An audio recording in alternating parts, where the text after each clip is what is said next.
আসসালামু আলাইকুম। আশা করি তোমরা ভালো আছো। তোমাদের দোয়ালের মতো আমরাও ভালো আছি। এই যে আপুরা দেখো, ছেলের বউতো বাসা আসলেও সময় নাই। এই যে ফ্রিজগুলো ধোয়া হইতেছে আপুরা, তোমাদের সাথে একটু শেয়ার করলাম।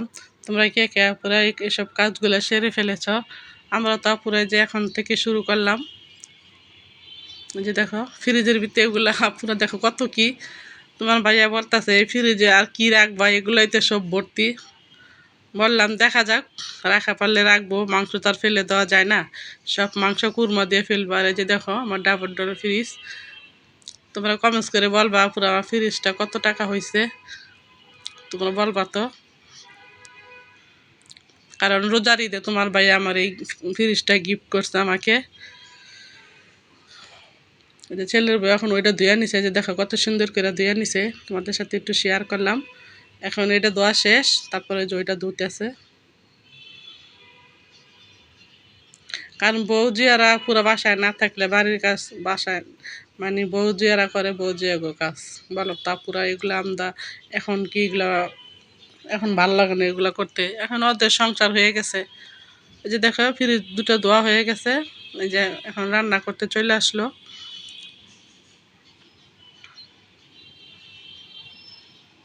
প্রথমে আপুরে যে বেগুন গিলা আর আলু তেলে ভেজে নিব, ভাজার পরে এলাম মশলাগুলো দিয়ে দেওয়া হবে।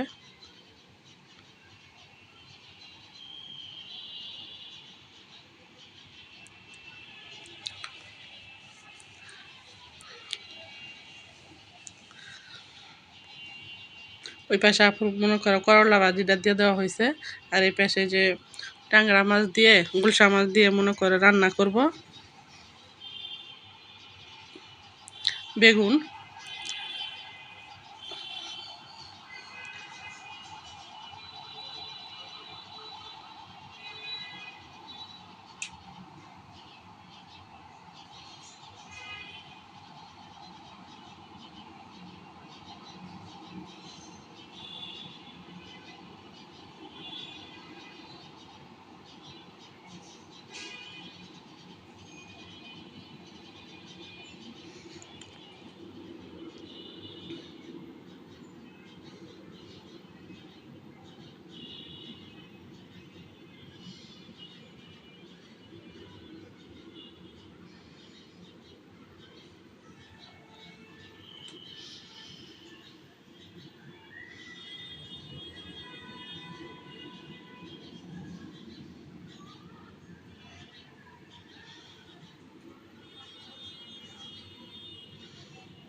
বেগুন আলু ভাজা হয়ে গেছে। এখন এই যে মশলাগুলো দিয়ে দেওয়া হবে একে একে।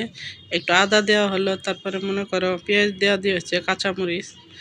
এখন হলুদ মরিচ ধনিয়ার গুঁড়া দিয়ে দিব।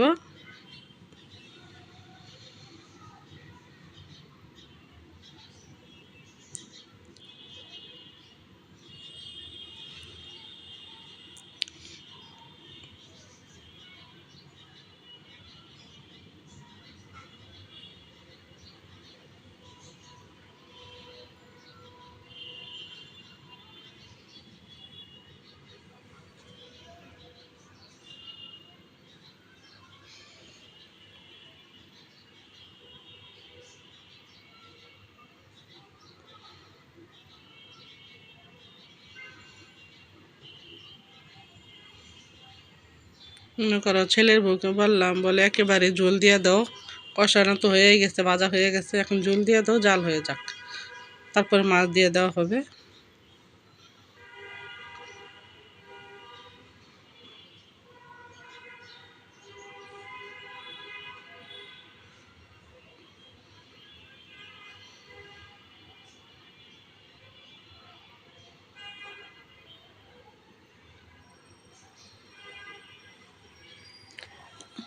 করলা ভাজিটা হয়ে গেছে। এখন এই যে মাছগুলো ভেজে নিব। এই যে দেখো আপুরা কত সুন্দর মাছ। তোমরা কে কে আপুরা এই মাছটা খেতে পছন্দ করো? আমার কাছে তো অনেক ভালো লাগে আপুরা এই মাছটা। খাইতেও যেমন মজা তেমন দামও। এই যে দেখো মাছগুলা সব দিয়ে দেওয়া হয়েছে।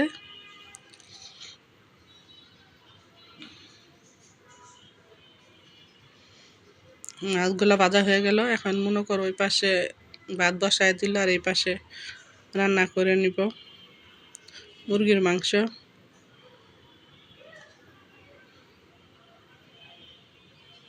আর এই যে দেখো তোমাদের সাথে শেয়ার করি, তোমার ভাই আসার সময় এই যে জাম নিয়ে আসলো, আর এই যে লিচু, এই যে এগুলার বোম্বাই লিচু বলে, পুরা খাইতে এত টেস্ট, মানে একটা খাইলে পুরো মুখটা ভরে যায় রসে।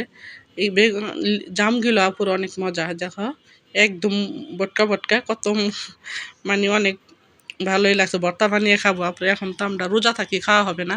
এই যে দেখো তোমাদের সাথে সবসময় বলি তোমার ভাইয়ার জন্য আমাদের কোনো প্যারা নাই। এই যে খাবার নিয়ে আসলো, আইসা এই যে খাইতেছে, এখন রাত্রের খাবার খাইতেছে। এই যে রুটি নিয়ে আসলো আর মুরগি। এই যে আমার হেপিন হ্যান আসার পরে আপুরা এই যে কাপড়গুলা ভিজায় রাখা হয়েছিল রাত্রে, এই যে আইসা মনে করে যে কাপড়গুলো এখন ধুয়ে দেওয়া হইতাছে। বলতেছে আপা চলো যাই ছাদে, আমাকে বলতেছে, বললাম যাও চলো যাই তোমার সাথে, কাপড় অনেক তো একসাথে শুকিয়ে দিয়ে আসবো, তাড়াতাড়ি হয়ে যাবে। এই যে দুইজনে চলে গেলাম পুরা ছাদে।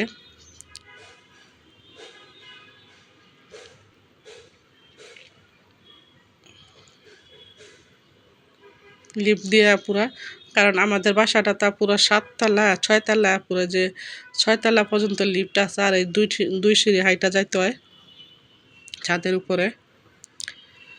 দেখো কাপড়গুলো শুকায় দেওয়া হয়ে গেছে, কারণ ঈদ আইসা পড়ছে, পুরা কাপড় চোপড় সব কিছু কাজ যদি সারা হয়, মনে করো কাপড়গুলা না ধুলে কেমন ভালো লাগে বলো। এই যে কাপড়গুলা ধুয়ে দেওয়া হয়েছে একে একে, মানে আজকে আমার ঘরেরটি ধুইলাম, কালকে তোমার ভাবির ঘরেরটি, তোমার ভাইয়ের ঘরেরটি, এভাবে দেওয়া হয়েছে। আজকের মতো এই পর্যন্ত, আল্লাহ হাফেজ।